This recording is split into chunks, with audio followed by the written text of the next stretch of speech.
Hello guys, कैसे हैं बच्चों आप लोग सभी। हम लोग का जो अभी टॉपिक्स वगैरह जो चल रहे हैं बेटा सॉल्यूशंस के, उसके ऊपर थोड़ा पढ़ाई वगैरह करो आप लोग, ठीक है। मैं आपके वीडियोस वगैरह जो है मेरे अपलोड किए हुए हैं, उसको मैं जब देख रहा हूँ तो बहुत से कम बच्चे जो है उसको वो व्यू कर रहे हैं। तो ये नहीं बोल रहा हूँ कि आप देखो मत करके या आप देखो ही करके कंपल्सन नहीं कर रहा हूँ, पर भाई ये किसके लिए बना रहे हैं हम लोग, आप ही के लोगों के लिए तो बना रहे हैं, ठीक है। तो यहाँ पे तो देखो भाई, अगर लॉकडाउन ये 4 तारीख तक का है, ठीक है, तो इस बीच में आप लोग को तो भाई फ्री तो रहना नहीं है, क्योंकि आप तो 12th में जा चुके हो। अगर आप जितना अपने आप को करियर को ढीला करते जाओगे उतना नुकसान आप लोग का है। तो बेटर है कि जो चीज़ आप लोग को मिल रही है उसको अच्छे तरीके से सिंसियरली लो। घर पे बैठ के आराम से पढ़ो ना यार, काम क्या है तुम्हारे पास, ठीक है। तो आराम से शांति से पढ़ो, लेक्चर्स देखो, प्रैक्टिस करो, क्वेश्चंस की प्रिपरेशंस करो। और जो केमिस्ट्री में तुम लोग का छूट गया है 11 के चैप्टर देखो, उसको रीड करो। जो तुम्हारे नहीं हुआ है, जैसे पीरियोडिक टेबल नहीं हुआ है, केमिकल बॉन्डिंग नहीं हुआ है, उसको एक बार रीड करो, वीडियोस देखो उसके, तो आप लोग को थोड़ा समझ में आएगा। टाइम का यूटिलाइजेशन करना बहुत ज़रूरी है बेटा, ठीक है ना।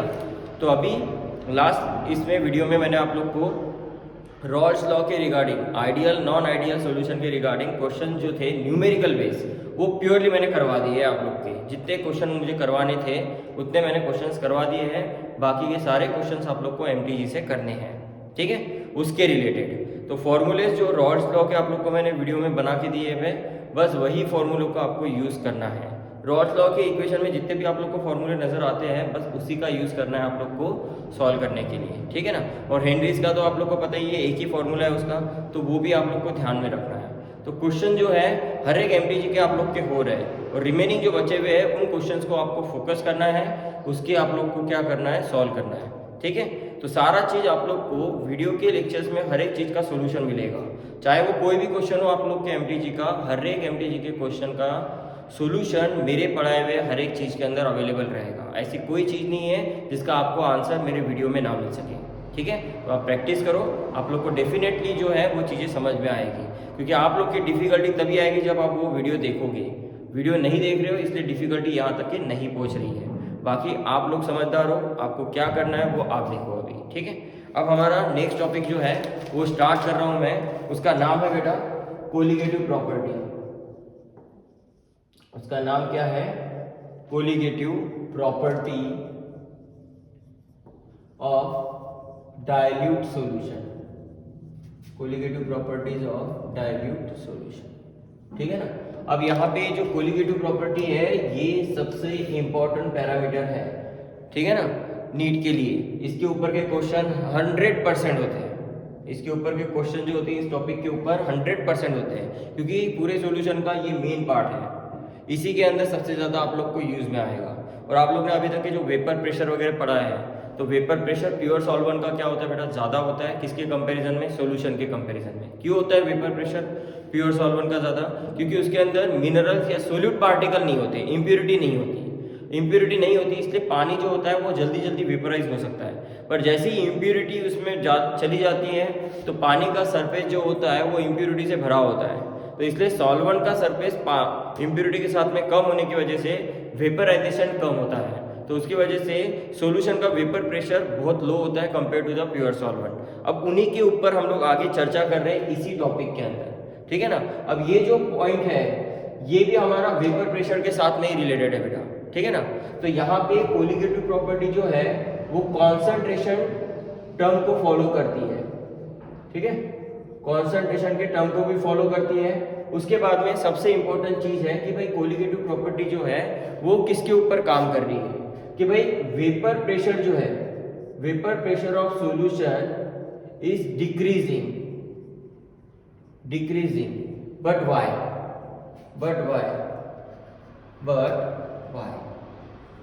क्यों डिक्रीज हो रहा है, ठीक है ना, क्या रीजंस है, और हम लोग उसके अंदर कैसे उसको निकाल सकते हैं कि भाई वेपर प्रेशर सॉल्यूशन का डिक्रीज हो रहा है और किसकी वजह से डिक्रीज हो रहा है और कितना डिक्रीज हो रहा है, कितना सोल्यूट उसके अंदर मौजूद है।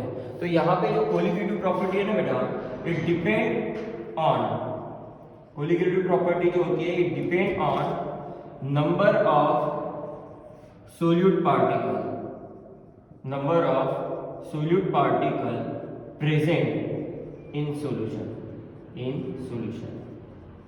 not on nature of solute particle, nature of solute particle.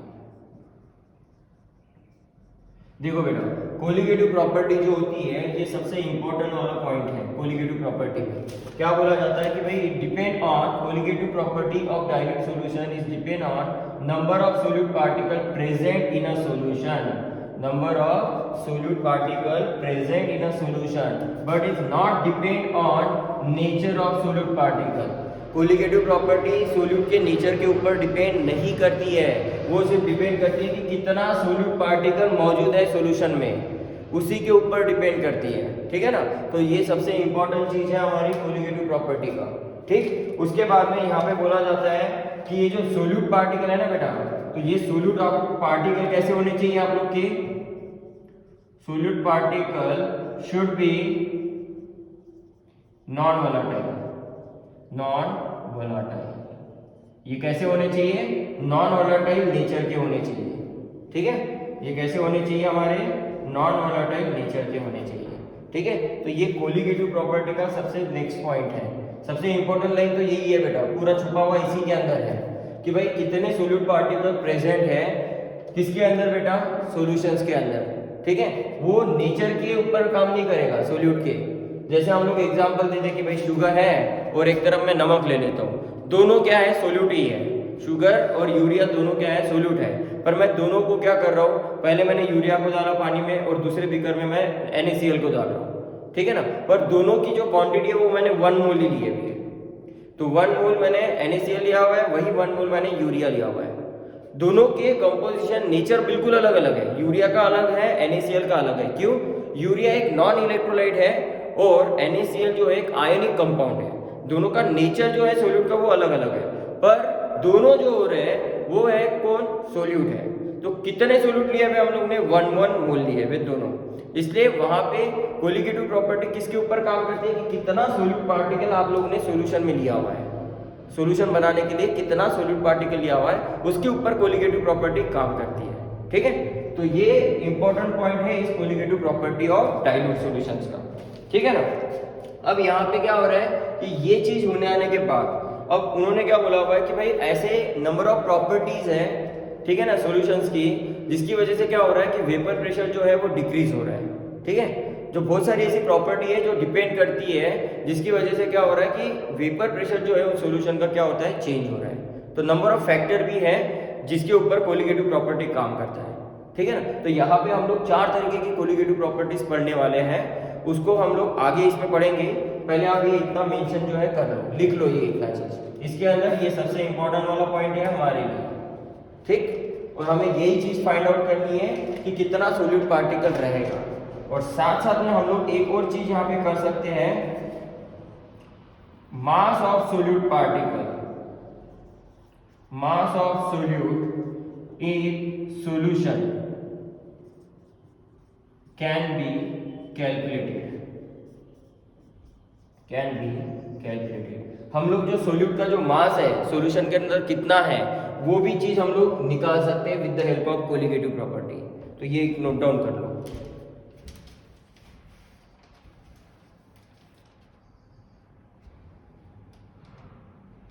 ठीक है, अब आ जाते हैं हमारे नेक्स्ट पॉइंट के ऊपर कि भाई कोलिगेटिव प्रॉपर्टी किसके ऊपर डिपेंड करती है।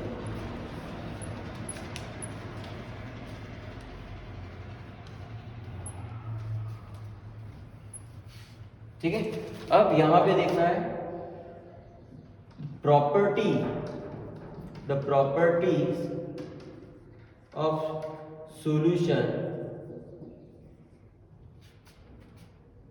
which depend on, या फिर मैं ऐसा लिख सकता हूं कोलिगेटिव प्रॉपर्टी। यहां पे मैं लिख देता हूं और क्या लगा कि भाई colligative property, colligative property of solution which depend on nature of solute particle, depend on nature of solute particle. तो कोलिगेटिव प्रॉपर्टी जो है सॉल्यूशन की विच depend on nature of solute particle, किसके ऊपर डिपेंड करेगी बेटा?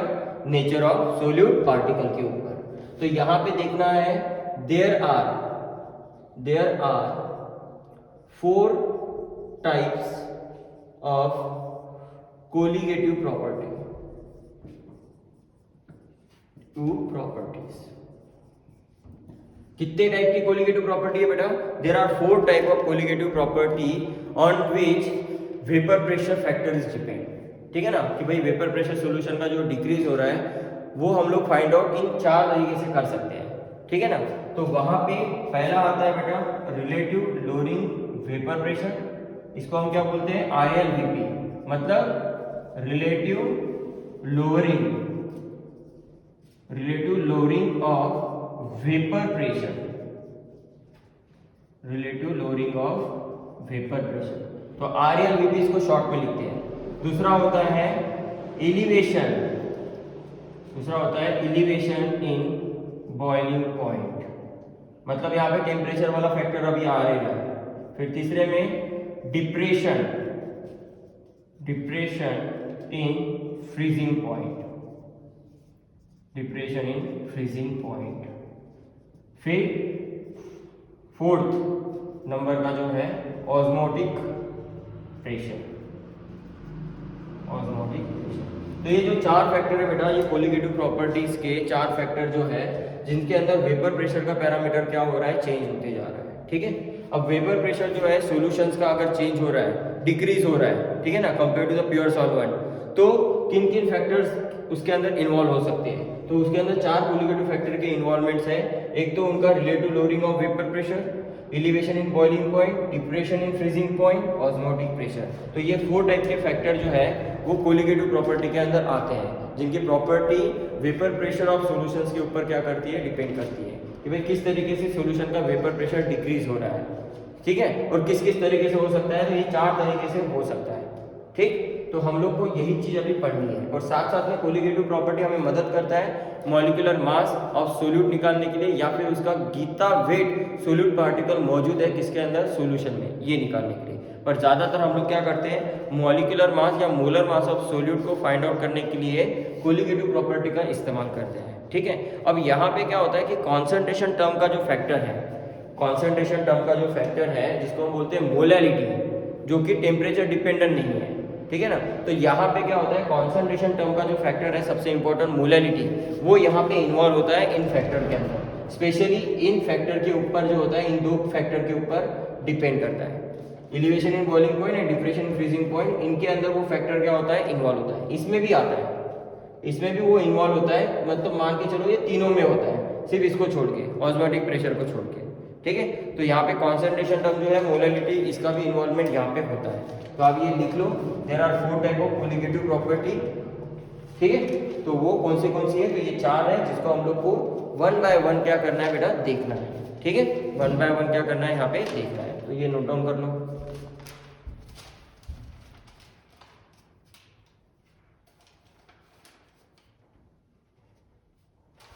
ठीक है, अब यहाँ पे चीज क्या हो रही है? मैंने आपको बता दिया कि ये जो चारों फैक्टर है, ये किसके ऊपर डिपेंड कर रहे हैं कि भाई कितने सोल्यूट पार्टिकल मौजूद हैं। जितने सोल्यूट पार्टिकल यहाँ पे मौजूद रहेंगे, तो उसकी वजह से क्या हो रहा है? इनके बॉइलिंग पॉइंट के, इनके वेपर प्रेशर पे, इसके फ्रीजिंग पॉइंट पे और ऑस्मोटिक प्रेशर पे क्या क्या असर हो रहा है, वो भी हम लोग देख सकते हैं।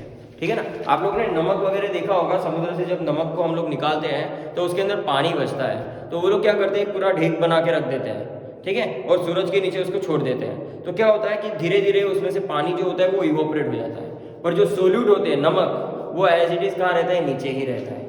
तो वो भी एक फैक्टर क्या है बेटा? वो भी फैक्टर इसी से जुड़ा हुआ है।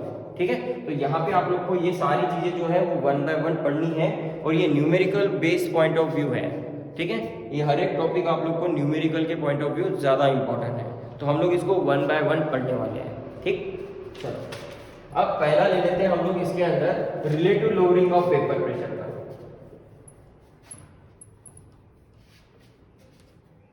ठीक है, सबसे पहले हम लोग ले लेते हैं relative lowering of vapour pressure. पर उसके पहले यहाँ पे एक चीज मैं इंपॉर्टेंट दे रहा हूं कि the colligative property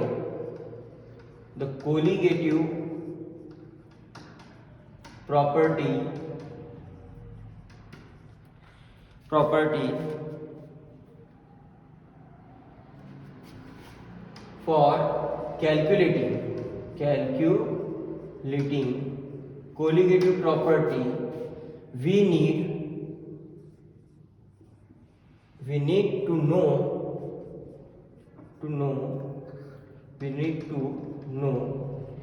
want of factor,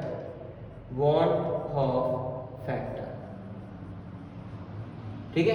want of factor को इसको इंडिकेट करते हैं बेटा I से।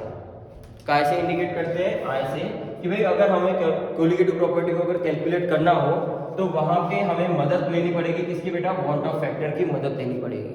तो want of factor होता क्या है वो पहले हम लोग डिस्कस कर लेते हैं, फिर हमारे कोलिगेटिव के टाइप्स के ऊपर हम लोग आ जाते हैं। तो सबसे पहले यहाँ पे देखते हैं कि भाई यहाँ पे want of factor जो है वो 3 तरीके के हैं, ठीक है। तो पहला है डिसोसिएशन, तो डिसोसिएशन मतलब क्या करना बेटा? जैसे मान के चलो ये AB है, तो AB को ये क्या कर रहा है? डिसोसिएट कर रहा है A प्लस और B माइनस में। डिसोसिएशन मतलब एक को दो करना। डिसोसिएशन का मतलब क्या होता है? एक को दो में कन्वर्ट करना। तो ये होता है हमारा डिसोसिएशन। तो डिसोसिएशन के लिए want of factor क्या रहेगा? तो want of factor रहेगा बेटा I बराबर 1 प्लस n माइनस 1 अल्फा। ये डिसोसिएशन के लिए फॉर्मूला रहेगा बेटा। और ये डिसोसिएशन के लिए जो फॉर्मूला है ना बेटा, ये हम लोग ने कहाँ से निकाला हुआ है? Degree of dissociation through vapour density,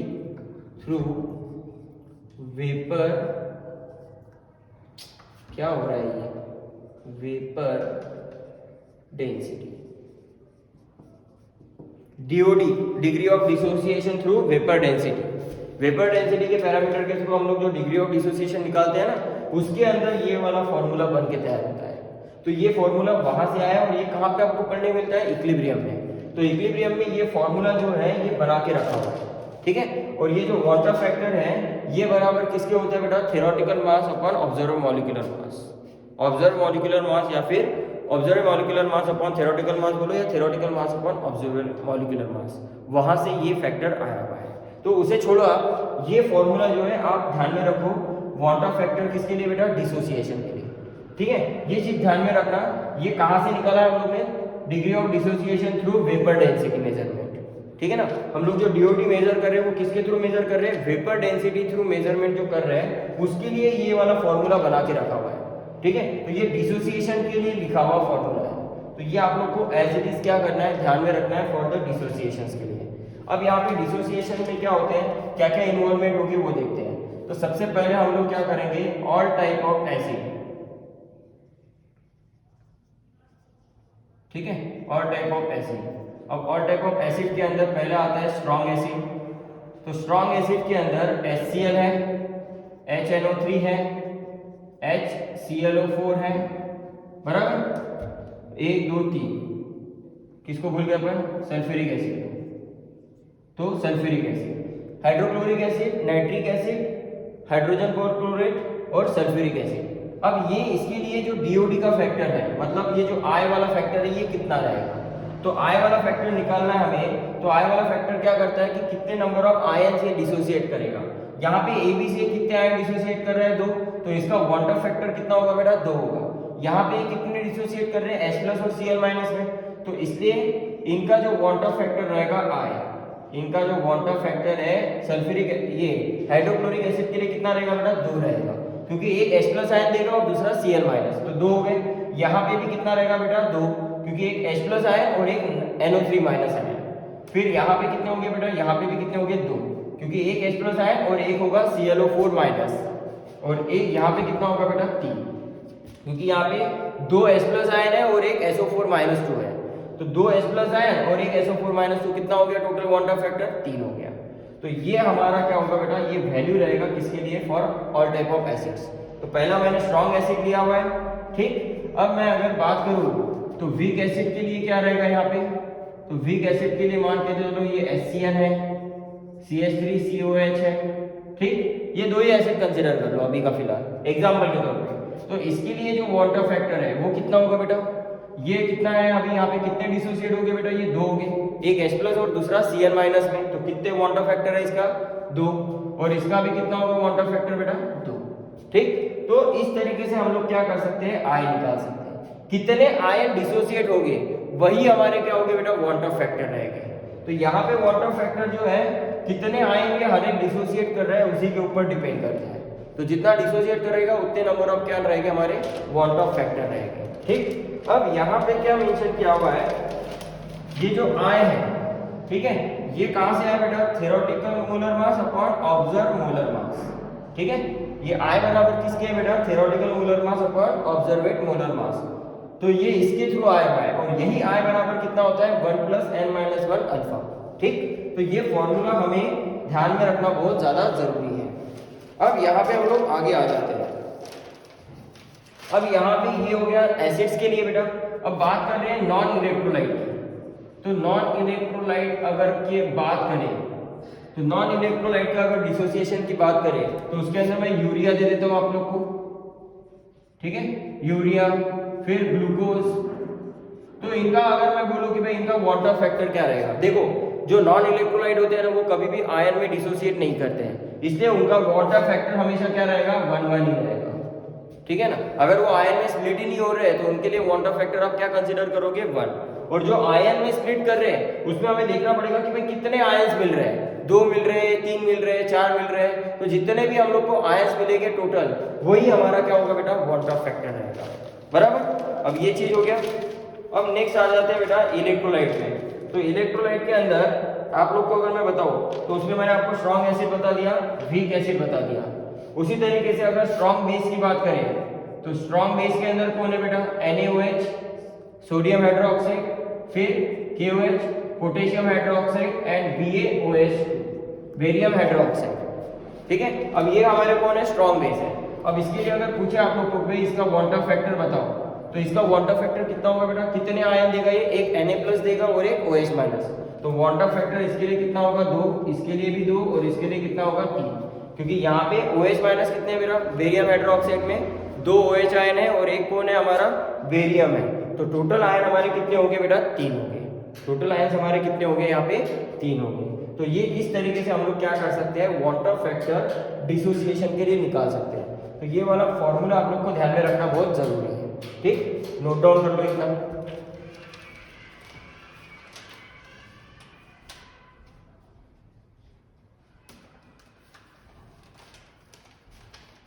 ठीक, मेंशन कर लिया बेटा ये।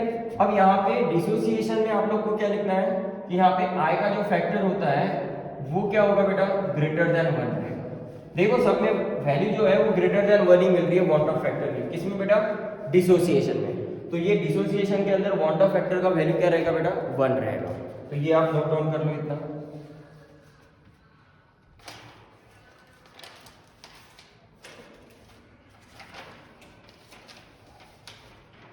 ठीक है, अब बात करते हैं नेक्स्ट, दूसरा वांट ऑफ फैक्टर अभी हमारा कौन है, एसोसिएशन का। ठीक है, ये डिसोसिएशंस का हो गया।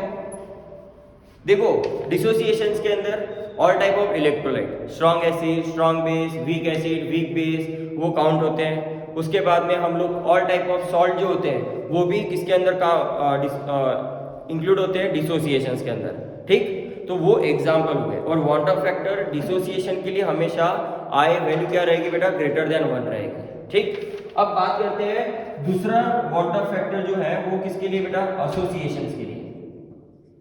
ठीक है, दूसरा फैक्टर है want of factor for association. और यहाँ पे जो आई की वैल्यू होती है बेटा ये लेस देन 1 होती है। यहाँ पे आई की वैल्यू क्या होगी बेटा, लेस देन 1 रहेगी। ठीक है, वांट ऑफ फैक्टर की वैल्यू क्या होगी यहाँ पे, लेस देन 1 रहेगी। कैसे, वो देखो। सबसे पहले वांट ऑफ फैक्टर एसोसिएशंस के लिए क्या होता है, तो यहाँ पे फॉर्मूला होता है 1 + 1/n-1 अल्फा, 1 + 1/n-1 अल्फा। तो ये बेटा एसोसिएशंस के लिए फॉर्मूला है। ठीक है, अगर आपको वांट ऑफ फैक्टर निकालना है एसोसिएशन के लिए तो ये उसके लिए ये वाला फॉर्मूला है जो आपको रिवाइंड या ध्यान में रखना पड़ेगा। ठीक है, एज इट इज।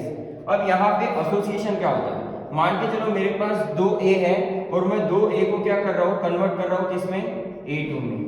तो मतलब 2 का मैं 1 में कन्वर्ट कर रहा हूँ। तो ये हमारे लिए क्या हो गया, एसोसिएशन हो गया।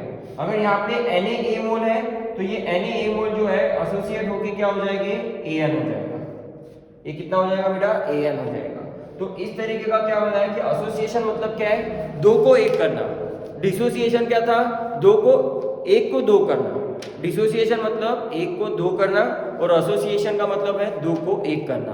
अब यहाँ पे क्या हो रहा है कि एग्जाम्पल के तौर पे अगर दूं मैं, तो यहाँ पे कैल्शियम ऑक्साइड और कार्बन डाइऑक्साइड दोनों क्या हो गए, जुड़ेंगे तो क्या बनाएंगे बेटा, कैल्शियम कार्बोनेट। ये क्या बना रहे हैं, कैल्शियम कार्बोनेट बना रहे हैं। अब ये दो है ना, अब ये दो को हम लोग क्या कर रहे हैं बेटा, एक कर रहे हैं। तो इसके लिए यहाँ पे ये क्या होगा बेटा, एसोसिएशन हो रहा है, मतलब यहाँ पे कंपाउंड फॉर्मेशन हो रहा है। ठीक है, यहाँ पे क्या फॉर्मेशन हो रहा है, कंपाउंड फॉर्मेशन हो रहा है।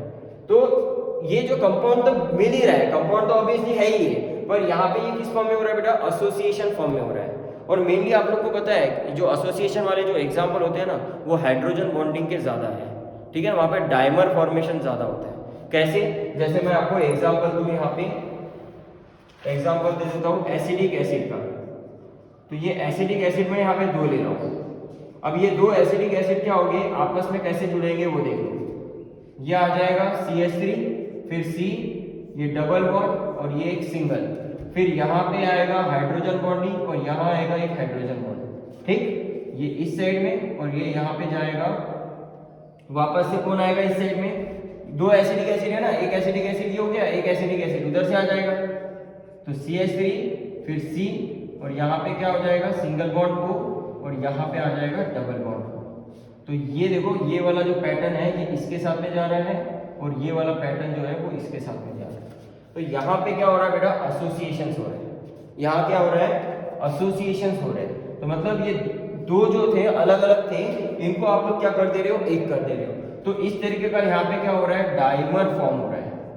ये क्या है बेटा, डाइमर है, क्योंकि दो है ना एसिडिक एसिड, तो दो को हम लोग एक कर रहे हैं, इसलिए उसका नाम क्या देते हैं हम लोग, डाइमर। अगर तीन हो गए तो ट्राइमर, चार हो गए तो आगे चलते जाओ नाम अलग अलग आते ही जाएंगे। ठीक है, तो डाइमर, ट्राइमर, क्वाड्रेनर वगैरह वगैरह, फलाना फलाना ये होते ही रहता है। ठीक है, तो दो को एक करना तो क्या बन गया, ये डाइमर बन गया। अब ये हमारा कौन सा प्रॉपर्टी है बेटा, एसोसिएशंस का है। और इसीलिए अगर आप दो को एक कर रहे हो तो उसका वांट ऑफ फैक्टर हमेशा कम होते जाएगा, उसका वांट ऑफ फैक्टर हमेशा क्या होते जाएगा बेटा, कम होते जाएगा। तो यहाँ पे देखो n की वैल्यू यहाँ पे कितनी है बेटा, 2 है। अब यहाँ पे n की वैल्यू डाल दो, तो जैसे ही आप n की वैल्यू डालोगे तो ऑब्वियसली है कि वांट ऑफ फैक्टर की वैल्यू हमेशा आपको क्या मिलेगी, लेस ही मिलेगी। ठीक है, यहाँ पे वांट ऑफ फैक्टर आप लोग को क्या मिलेगा बेटा, लेस ही मिलेगा। तो ये इस तरीके से आप लोग क्या कर सकते हो, यहाँ पे वैल्यू निकाल सकते हो। और ये अल्फा जो है ये कौन है आप लोग का, डिग्री ऑफ डिसोसिएशन या डिग्री ऑफ आयनाइजेशन है। ठीक है, एसोसिएशन डिसोसिएशन के लिए हम लोग इसको मान सकते हैं। तो ये डिग्री ऑफ एसोसिएशन और उसके पहला वाला जो अल्फा था वो डिग्री ऑफ डिसोसिएशन के लिए था, बराबर। तो इस तरीके के हम लोग क्या कर सकते हैं, एसोसिएशन और डिसोसिएशन के फॉर्मूला यूज कर सकते हैं। तो ये कब यूज करना है वो भी मैं आपको बताऊंगा। इसके क्वेश्चन आप लोग के एमटीजी में है, दोनों के। ठीक है, डिसोसिएशन और एसोसिएशन दोनों के क्वेश्चन आप लोग के एमटीजी के अंदर है। तो ये सारा क्या था बेटा, वांट ऑफ फैक्टर था, जो मदद करता है हमें कैलकुलेटिंग द कोलिगेटिव प्रॉपर्टी। ठीक है, अब ये आप मेंशन कर लो, उसके बाद मैं आगे बढ़ता हूँ।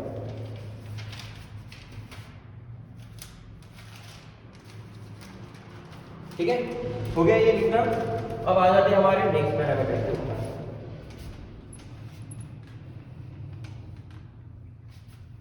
अब यहां पे देखो, want of factor for colligative property, observe colligative property, observe colligative properties upon theoretical colligative property, theoretical colligative property. तो यहाँ पे observe colligative property upon theoretical colligative property. Theoretical मतलब जो गिवन है, ऑब्जर्वेबल मतलब क्या, हम लोग जो देख रहे हैं उसके अंदर ऑब्जर्वेशन जो कर रहे हैं। ठीक है ना, तो यहाँ पे एक्चुअल और रियल दोनों कंडीशंस अलग अलग है। ठीक है, तो इसलिए हम लोग इसको observe colligative property upon theoretical colligative property, उसी का हम क्या इंडिकेट करते हैं बेटा, वांट ऑफ फैक्टर। अब यहाँ पे मैं देखो मोल ऑफ थ्योरेटिकल, ठीक है, और मोल of observe, mole of theoretical और ये कौन है हमारे, मोल ऑफ ऑब्जर्व है। तो ये हम लोग क्या लिखेंगे, weight of theoretical upon molar mass of theoretical, और यहाँ पे weight of observe upon molar mass of observe, बराबर। अब इन दोनों को साथ में ले लो इस तरीके से, तो यहाँ पे क्या आएगा आप बताओ मुझे, n observe upon n theoretical, ठीक है, n observe upon n theoretical. तो यहाँ पे n observe upon n theoretical अगर रखते हैं तो यहाँ पे आप अगर देखोगे तो क्या हो रहा है, यहाँ पे क्या चीजें आप लोग को दिखाई दे रही है कि ये आ जाएगा हमारा थ्योरेटिकल और ये आ जाएगा हमारे लिए, सॉरी ये हमारे लिए आ जाएगा ऑब्जर्व और ये आ जाएगा हमारे लिए मोलर मास ऑफ ऑब्जर्व और ये आ जाएगा W फॉर थ्योरेटिकल और मोलर मास ऑफ थ्योरेटिकल, ठीक है। अब यहाँ पे मेन चीज क्या हो रही है बेटा कि वेट जो होगा, ये जो वेट वाला जो फैक्टर है दोनों के लिए वो यहाँ पे क्या है, सेम है, ठीक है। तो ये दोनों जो फैक्टर है ये कट जाएंगे यहाँ से, ये दोनों के दोनों फैक्टर क्या होंगे यहाँ पे कट जाएंगे, तो हमारे पास फिर फाइनल क्या बचेगा, n observe upon n theoretical.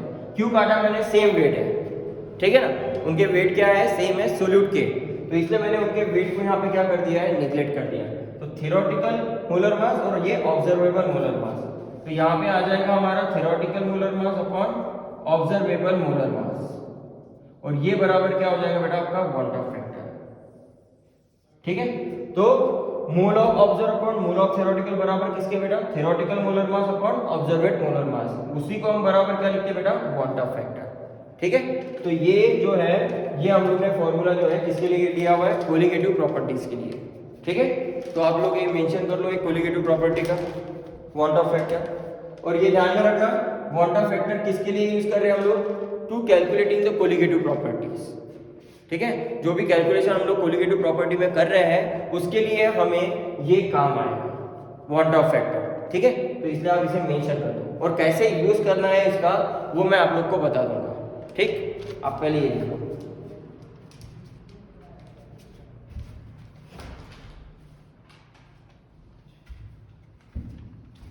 ठीक है। अब यहां पे आ जाते हैं कि भाई यहाँ पे हम लोग निकालते कैसे, जैसे मान के चलो मैं छोटा सा आप लोग को दोबारा एग्जाम्पल बता देता हूँ कि वॉल्ट ऑफ फैक्टर एक्चुअल में कैसे निकालते हैं, ठीक है। वॉल्ट ऑफ फैक्टर कैसे निकाला जाता है, तो देखो जैसे इलेक्ट्रोलाइट है, मान के चलो ये NaCl है, ये BaCl2 है और ये H2SO4 है और यहाँ पे मैं NaOH दे देता हूँ, ठीक है, फिर BaOH2 दे देता हूँ, ठीक है। ये हमारे लिए कौन है, BaOH2 बेरियम हाइड्रोक्साइड।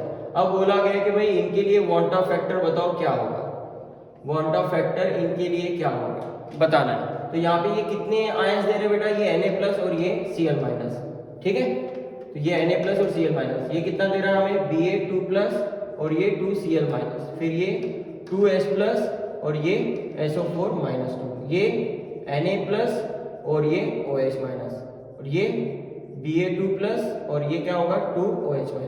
अब आप देखो टोटल आयंस इसके अंदर कितने हैं बेटा, टोटल आयंस इसके अंदर कितने हैं, इसके अंदर टोटल आयन कितने हैं, 2, इसके अंदर टोटल आयन 2 क्लोरीन के और 1 इसका, तो इसका कितना हो गया 3, इसके अंदर 2 इसके हैं और 1 इसका है, तो कितने हो गए टोटल 3, फिर इसके अंदर 2 है तो ये 2, इसके अंदर 2 और ये 1 3, ये 2 है ना और ये 1 है, तो टोटल मिला के कितने हो रहे हैं यहाँ पे 3, तो ये 3 है क्योंकि यहाँ पे 2 OH है और यहाँ पे ये 1 है, तो टोटल मिला के कितने आयंस हो रहे हैं, ये 3 हो रहे हैं, तो इनका वॉल्ट ऑफ फैक्टर ये ऐसा रहेगा। इस तरीके से आप लोग क्या कर सकते हो, वॉल्ट ऑफ फैक्टर निकाल सकते हो। और चाहिए तो फिर देखो CH3COOH, ये क्या दे रहा है आप लोग को, CH3CO-, ठीक है, ये क्या दे रहा है आपको CH3CO- प्लस H+, ठीक है, ये क्या दे रहा है आप लोग को H+। अब यहाँ पे बोला गया है कि कितने आयंस ये दे रहा है एसिडिक एसिड, टोटल आयन इसके कितने हैं तो 2, तो इसका वॉल्ट ऑफ फैक्टर भी कितना होगा बेटा 2 होगा, ठीक। इस तरीके से आप लोग क्या कर सकते हो बेटा, वॉल्ट ऑफ फैक्टर निकाल सकते हो, ठीक है। तो मैंने यहाँ पे एसिड भी ले लिया, सॉल्ट भी ले लिया, बेस भी ले लिया, ठीक है, सभी इंडिकेशन मैंने आपको एक ही इसमें करके दिखा दिए। तो इस तरीके से आप लोग वॉल्ट ऑफ फैक्टर जो है वो निकाल सकते हो, तो मेंशन कर लो।